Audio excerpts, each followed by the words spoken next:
Everyone, welcome back to the channel. आज के इस वीडियो में हम लोग बात करने वाले हैं कि why price reverse after taking the trade. वो ब्रेकआउट का ट्रेड हो या वो रिवर्सल का ट्रेड हो, काफी बार ऐसे देखा जाता है कि जहां पे ब्रेकआउट या ब्रेकडाउन हो रहे हैं वहीं से हमारा मार्केट का ट्रेड रिवर्स हो जाता है, प्राइस रिवर्स हो जाती है। और हम लोग अपने आप को बोलते हैं कि मैंने गलत जगह पे ट्रेड ले लिया या फिर मेरी ही मार्केट अगेंस्ट चलती है। देखो, अगर ऐसे हो रहा है, हम लोग इसको चार्ट्स पे भी समझेंगे कि यहाँ पे मार्केट नीचे आ रही थी, हम लोगों ने कंफर्मेशन भी लिए, यहाँ पे ट्रेडिशनल पैटर्न जिसको डबल बॉटम बोलते हैं वो बना। लेकिन जैसे ही डबल बॉटम, देखिए यहाँ पे काफी सारे बिगनर्स कैच नहीं कर पाते डबल बॉटम पे, तो वो क्या करते हैं, वो ट्राई करते हैं कि वो नेकलाइन के पास वो ब्रेकआउट का ट्रेड ले ले। बट जैसे ही मार्केट इस नेकलाइन के पास चली जाती है, नेकलाइन तो ब्रेक हो जाता है बट वहीं से प्राइस रिवर्स होके नीचे आता है। अब पहले तो हमें लगता है कि हमारे मार्केट अगेंस्ट है, बट याद रखना, मार्केट हमारे अगेंस्ट नहीं है। This is a trap created by a bigger player जिसको स्मार्ट मनी प्लेयर या इंस्टीट्यूशनल ट्रेडर कहा जाता है। सेलिंग के केस में भी काफी बार ऐसे होता है, दो बार इक्वल हाइज बनते हैं और हम लोग उस इक्वल हाई पे जैसे ही ट्रेड लेने जाते हैं, हमें पता है कि इक्वल हाई बने हैं, तो हम लोगों को तब सेल करना है जब ये ब्रेक डाउन होगा। बट जैसे ही ये ब्रेक डाउन होता है ना, डाउन साइड से प्राइस रिवर्ट होना स्टार्ट करती है ऊपर की तरफ। इसको हम लोग पहले तो एग्जाम्पल पे समझते हैं। देखिए, यहाँ पे इस चार्ट पे समझते हैं कि अगर प्राइस के अंदर ऐसे मोमेंटम देखी जाती है तो कब ट्रेड लेना चाहिए और कब अवॉइड करना चाहिए, ये आज के क्लास में हम लोग समझेंगे। देखिए, यहाँ पे डबल टॉप पैटर्न बना। जनरली इस लेवल पे तो कोई बड़ा प्लेयर ट्रेड नहीं ले पाया होगा, ना ही एक रिटेल ट्रेडर ले पाया होगा। जैसे ही इसने अपना ब्रेक डाउन किया, इसको हम लोग नेकलाइन ब्रेक कहते हैं। डबल टॉप बना तो सही, नेकलाइन ब्रेक डाउन भी हो गया, बट नेकलाइन ब्रेक डाउन होने के बाद इस लेवल पे हम लोग काफी बार बोलते हैं कि इसे रिटेस्ट के बाद ट्रेड करो। देखिए, रिटेस्ट भी हुआ, दोबारा एंट्री भी हुई, ट्रेड फेल हो गया, प्राइस रिवर्स होना स्टार्ट हो गई। अब ये प्राइस रिवर्स होने पे रिटेल ट्रेडर्स का ज्यादा लॉस होता है। जब भी अगर ऐसे दिखता है, सॉरी, जब भी ऐसे अगर दिखता है कि कोई पैटर्न बहुत चॉपी मार्केट में चल रहा है, तो याद रखना उसके ऊपर हम लोग जनरली ट्रेड लेना अवॉइड करते हैं, फिर वो किसी भी टाइम फ्रेम पे बना, किसी भी चार्ट पे बना हो वो पैटर्न। यहाँ पे भी देखिए, यहाँ पे जैसे हम लोगों ने फर्स्ट यहाँ पे ड्रॉ किया था, यहाँ पे बना है, मल्टीपल टाइम पे बॉटम आउट हुआ है। इसका मतलब है हम लोग इसको एज एन ट्रिपल बॉटम या डबल बॉटम भी कंसिडर कर सकते हैं। यहाँ पे मल्टीपल टाइम एंट्रीज लिए गए ट्रेडर्स के, बट जैसे ही इन्होंने एंट्री लिए, मार्केट पहले इस बॉटम से नीचे आ गई। अब इस बॉटम से नीचे आने का पहला रीजन क्या था, यहाँ पे बॉटम्स पे मल्टीपल ट्रेडर्स के स्टॉप लॉसेस लगे हैं और इन स्टॉप लॉसेस को लेने मार्केट पहले नीचे आई है। अब इन स्टॉप लॉसेस को लेने के बाद देखिए, स्टॉप लॉसेस तो लिए गए, अब यहाँ पे जो ऐसे स्टॉप लॉसेस होते हैं जो इक्वल लो के पास लिए जाते हैं, तो याद रखना इसको सेल साइड स्टॉप लॉसेस कहा जाता है। जो स्टॉप लॉसेस मल्टीपल इक्वल लोज के पास लिए जाते हैं उनको क्या कहा जाता है, सेल साइड स्टॉप लॉसेस। क्योंकि एक रिटेल ट्रेडर जिसने यहाँ पे इस रिवर्सल पे खरीदा था, देखिए, जिस रिटेल ट्रेडर ने यहाँ पे रिवर्सल पे खरीदा था उसका स्टॉप लॉस कहाँ पे होता है, नियरेस्ट लो पे या फिर नियरेस्ट सपोर्ट पे उसका स्टॉप लॉस होता है। देखिए, नियरेस्ट लो या नियरेस्ट स्टॉप, आपका नियरेस्ट सपोर्ट कहाँ तक था, ये था इन्हीं लेवल्स तक, नियरेस्ट लो भी यहीं पे था इसका। ज्यादा से ज्यादा कितना जा लेता, अगर एक रिटेल ट्रेडर लेता भी स्टॉप लॉस तो यहां तक ले सकता था। तो ये हिट करवानी, देखिए यहाँ पे एंट्री ली बाई साइड की, यहाँ पे एंट्री ली, बट यहाँ पे भी एंट्री लेने के बाद यहाँ पे एक विक बनी जिसको हम लोग स्टॉप लॉस हंटिंग की विक या फिर लिक्विडिटी स्विप या लिक्विडिटी हंट कहते हैं। तीनों कॉन्सेप्ट एक ही है। इसे कहा जाता है सेल साइड लिक्विडिटी क्रिएट करना। ये सेल साइड क्यों, स्पेसिफिकली इसे सेल साइड क्यों कहा जाता है, क्योंकि जब एक ट्रेडर ने यहाँ पे बाय किया था इन लेवल्स पे, फर्स्ट बाय, सेकेंड बाय या थर्ड बाय, इन लेवल्स पे जिसने भी बाय किया था उसने स्टॉप लॉस यहाँ पे लगाए थे इन लेवल्स के अंदर कहीं पे, और ये स्टॉप लॉस हिट होने के बाद, लिक्विडिटी स्वीप होने के बाद उसका ऑर्डर सेल हो जाता है और इंस्टीट्यूशन उसे आगे खरीदते हैं। तो इसलिए इसे सेल साइड लिक्विडिटी कहा जाता है, जो जनरली इक्वल लोज के पास बनती है। ये याद रखना, मल्टीपल टाइम जब मार्केट के अंदर सपोर्ट के पास टच होता है तो इक्वल लोज बनते हैं या फिर कोई डबल बॉटम, ट्रिपल बॉटम जैसे पैटर्न्स बनते हैं और वहां पे सेल साइड लिक्विडिटी क्रिएट होती है। देखिए इसके बाद भी क्या हुआ, यहाँ पे बाय साइड की तो लिक्विडिटी ली गई, सॉरी सेल साइड की तो लिक्विडिटी ली गई, लेकिन उसके बाद मार्केट ने एक ब्रेकआउट दिया जिसे हम लोग ट्रिपल बॉटम का ब्रेकआउट कहते हैं। बट वो पैटर्न भी सक्सेस नहीं हो पाया। देखिए यहाँ पे दो बार एंट्री हुई, पहली एंट्री थी ब्रेकआउट की, यहाँ पे दूसरी एंट्री थी इसके रिटेस्ट की। ये दोनों एंट्री फेल हो गए। यहाँ पे क्या हुआ, दोनों एंट्री फेल हुए। जैसे एंट्री किया वहीं से मार्केट स्टॉप लॉसेस लेने नीचे आ गई, यहीं से मार्केट ने क्या किया, स्टॉप लॉसेस लेने नीचे आना स्टार्ट किया। तो आप जब भी ट्रेड करते हो तो पहले तो देख लेना क्या पहले लिक्विडिटी स्वीप हुआ है, तभी एंटर करना है। अब इन दोनों केसेस में लिक्विडिटी स्वीप नहीं हुआ था, इस रिवर्सल के साइड पे भी नहीं हुआ था, मतलब पहले लिक्विडिटी नहीं ली गई थी, तो ये ट्रेड वैलिड नहीं था। यहाँ पे भी ब्रेकआउट हुआ तो लिक्विडिटी स्वीप नहीं हुआ था, यहाँ पे कहीं ना कहीं पे नीचे की तरफ एक बार आके लिक्विडिटी स्वीप करता तो ये ट्रेड हमारे लिए अच्छा जाता। तो यहाँ पे याद रखना, यहाँ पे दोनों बार लिक्विडिटी स्वीप नहीं हुआ था, तो मार्केट को इस लेवल तक आना जरूर था लिक्विडिटी लेने के लिए। दोबारा यहाँ से भी मार्केट अपने लोएस्ट लिक्विडिटी को भी लेने आई है।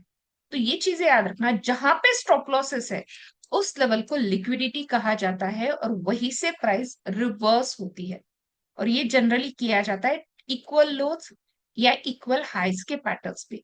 हम लोग इसी के साथ इक्वल हाई की भी बात करते हैं। मल्टीपल टाइम ऐसे होता है कि मार्केट इक्वल हाई पे जाने के बाद वहीं से रिवर्ट करना स्टार्ट करती है। देखिए यहाँ पे अगर मैं बात करूं तो इन लेवल्स पे मार्केट काफी बार आई थी, डबल टॉप बनाया है, लेकिन उसके बाद भी मार्केट ने इस लेवल का रिस्पेक्ट काफी अच्छे से किया है। जब मार्केट ऐसे लेवल्स का रिस्पेक्ट करती है इक्वल हाइज का, तो इसको कहा जाता है बाय साइड की लिक्विडिटी। क्योंकि यहाँ पे जब भी स्टॉप लॉस रिटेल ट्रेडर का हिट होगा, देखिए एक ट्रेडर जब यहाँ पे सेल कर रहा है तो उसका स्टॉप लॉस तुरंत यहाँ पे होता है, या फिर एक ट्रेडर जो यहाँ पे सेल कर रहा है उसका ज्यादा से ज्यादा स्टॉप लॉस इन लेवल्स तक होता है। तो जनरली याद रखना, जब भी आप ट्रेड करते हो, देखिए यहाँ पे मल्टीपल एग्जांपल्स है, यहाँ पे अगर आप ट्रेड कर रहे हो तो इक्वल हाइस के पास आपकी बाय साइड की लिक्विडिटी है। जनरली ये एसएल हिट होने के बाद रिटेलर्स के उनकी ऑर्डर बाय हो जाती है, तो इसको इन शॉर्ट में बाय साइड की लिक्विडिटी कहा जाता है। और ये होती है जनरली इक्वल हाइस पे। देखिए इक्वल हाइस पे या फिर किसी भी ऐसे ट्रेडिशनल पैटर्न पे, जनरली अगर ट्रेडिशनल पैटर्न की बात करूं तो डबल टॉप पैटर्न है जिसके पास लिक्विडिटी होती है। ये देखिए पहले ऊपर ब्रेकआउट का ट्राई किया, उसके बाद लिक्विडिटी ली, उसके बाद यही लिक्विडिटी होती है आपके राउंडिंग बॉटम पैटर्न पे, जो आपका काफी बार फेल होता है। कप एंड हैंडल पैटर्न पे लिक्विडिटी काफी बार देखी जाती है, जो का छोटा सा ब्रेकआउट देके दोबारा मार्केट को रिवर्स करवाता है। तो ऐसे मल्टीपल पैटर्न्स के पास लिक्विडिटी होती है। अगर मार्केट के अंदर वॉल्यूम नहीं है तो लिक्विडिटी हंट होने के चांसेस ज्यादा होते हैं। तो अगर हम लोग प्राइस रिवर्स की बात करें, देखिए प्राइस रिवर्स दो केसेस में हो सकता है। एक तो जहां पे स्टॉप लॉसेस सबसे ज्यादा है, स्टॉप लॉसेस कहाँ पे सबसे ज्यादा होते हैं, वो होते हैं ट्रेडिशनल पैटर्न्स पे जहां पे हम लोग ट्रेड करते हैं, जहां पे हम लोग काम करते हैं एक ही साथ में सब लोग स्टॉप लॉसेस लगा देते हैं। जो डबल बॉटम है या फिर inverse head and shoulder pattern है आपका, यहाँ पे सबसे ज्यादा लोगों के स्टॉप लॉसेस डिफाइन होते हैं कहाँ पे रखना है स्टॉप लॉस। या फिर अगर अप ट्रेंड बन रहा है किसी स्टॉक में तो हमारा स्टॉप लॉस क्या होता है, नियरेस्ट स्विंग लो। तो याद रखना है एग्जैक्टली डबल बॉटम का लो, या फिर किसी भी सपोर्ट का लो, या फिर ब्रेकआउट की तुरंत कैंडल का लो, या फिर इनवर्स हेड एंड शोल्डर के राइट शोल्डर का लो, या फिर स्विंग लो या स्विंग हाई पे स्टॉप लॉसेस एग्जैक्टली मत रखा करो। थोड़ा सा वहां पे बफर रखो। बफर रखने का मतलब क्या है? देखिए, बफर का मतलब होता है थोड़ा सा मार्जिन रखना। बफर का मतलब क्या है? थोड़ा सा मार्जिन रखना। फॉर एग्जाम्पल, अगर कोई स्टॉक का स्विंग लो है, एग्जाम्पल लेते हैं, स्टॉक का स्विंग लो 100 रुपीज पे था, तो एज एन बायर मुझे उसका स्टॉप लॉस एग्जैक्टली 100 पे नहीं लगाना है, मुझे जस्ट 2 to 3 पॉइंट्स नीचे लगाना है। तो मैं जनरली इसमें स्टॉप लॉस लगाना प्रेफर करती हूँ 97 से लेके 95 के बीच में, ताकि वो इजीली हंट ना हो। क्योंकि मार्केट काफी बार ऐसे होता है कि मार्केट आपका स्टॉप लॉस हंट करके वहीं से ऊपर चली जाती है।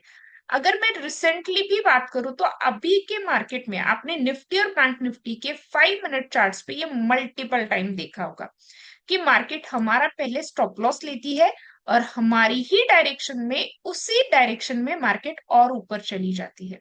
तो जनरली स्टॉप लॉस अगर एक बार हंट हो चुका है, देखिए जैसे कि इस लेवल पे मल्टीपल टाइम्स यहाँ पे मार्केट ने टच किया, बट मार्केट थोड़ा सा नीचे गई ऊपर जाने से पहले। क्यों? क्योंकि ये एक स्टॉप लॉस हंटिंग का पॉइंट था। यहाँ पे अगर मैं बात करूं पैटर्न्स की, ये देखिए हेड एंड शोल्डर पैटर्न था, जिसको यहाँ पे रिटेस्ट करने मार्केट आई, बट ये रिटेस्ट नहीं हुआ, ट्रेडिशनल पैटर्न है। तो इस पे पहले स्टॉप लॉस हंट किया गया, लिक्विडिटी स्वीप हो गई, और वहीं से मार्केट ने एक बड़ा सा ट्रेंड स्टार्ट कर लिया। तो ऐसे मल्टीपल टाइम होता है कि ब्रेकआउट से ही हमारी प्राइस रिवर्स हो जाती है। तो ब्रेकआउट की कंफर्मेशंस लेना बहुत ज्यादा जरूरी होता है बिफोर एंटरिंग एनी ट्रेड, क्योंकि वहीं पे होते हैं बाय साइड की लिक्विडिटी, जहां पे बहुत सारे सेलर्स के स्टॉप लॉसेस है, या फिर सेल साइड की लिक्विडिटी जहां पे बहुत सारे बायर्स के स्टॉप लॉसेस है। अगर मार्केट स्टॉप लॉस लेती है, देखिए, तो आपको गुस्सा नहीं करना है, आपको ऐसे नहीं करना है कि मेरा ही स्टॉप लॉस लेती है मार्केट। आपको सर्च करना है कि आपने गलती कहाँ पे की थी। क्या आपने कहीं ऐसे पैटर्न पे ट्रेड लिया था जो पहले आपको हंट करेगा, या फिर आपने यहाँ पे गलती क्या की थी, कहाँ पे वॉल्यूम था, नहीं था। आप मल्टीपल कंफर्मेशन लेके एंट्री करनी है। अगर आपको ब्रेकआउट के बारे में और जानना है तो we have prepared already a breakout series, आप उसको देख सकते हो। ऑलमोस्ट 8 to 9 सीरीज के वहां पे वीडियोस है, तो आप ब्रेकआउट सीरीज को जाके देख सकते हो, ताकि आपको लिक्विडिटी या स्टॉप लॉस हंट का कॉन्सेप्ट और ज्यादा अच्छे से अंडरस्टैंड हो जाए। क्योंकि देखिए, मार्केट में जो ट्रेडिशनल पैटर्न्स बन रहे हैं, उसी के ऊपर आपका स्टॉप लॉस हंट होता है। जनरली जैसे अगर मैं बात करूं, यहाँ पे ये थोड़ा सा डिसेंडिंग ट्रायंगल टाइप का पैटर्न था, बट यहाँ पे नीचे जाने की बजाय मार्केट ऊपर चली गई। नीचे जाना था मार्केट को, बट ये ऊपर चली गई। This is also as an example of a liquidity. यहाँ पे मार्केट स्विंग हाई के पास तो आई, देखिए ये स्विंग हाई था, ये स्विंग लो था, मल्टीपल टाइम स्विंग लो पे आई मार्केट, लेकिन दोबारा इसी स्विंग लो पे आई। क्यों? क्योंकि यहाँ पे काफी सारे ट्रेडर्स के स्टॉप लॉसेस होते हैं। आपने ये मल्टीपल टाइम देखा होगा स्विंग लो के पास आना, ताकि जिनके स्टॉप लॉसेस वहीं पे पड़े हैं उनको, या फिर ट्रेलिंग स्टॉप लॉसेस वाले ट्रेडर्स को निकालना, और वहां पे बड़ी इंस्टीट्यूशंस की बाइंग वहीं से स्टार्ट होती है, जहां पे हमारे स्टॉप लॉसेस होते हैं। इसलिए हमारा स्टॉप लॉस हंट करने के बाद मार्केट हमारी ही डायरेक्शन में चली जाती है। हमारा एनालिसिस सही होता है, प्रिडिक्शन सही होती है, बट स्टिल हम लोग ट्रैप हो जाते हैं।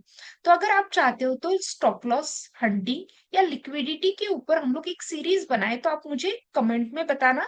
Will surely do a series on that.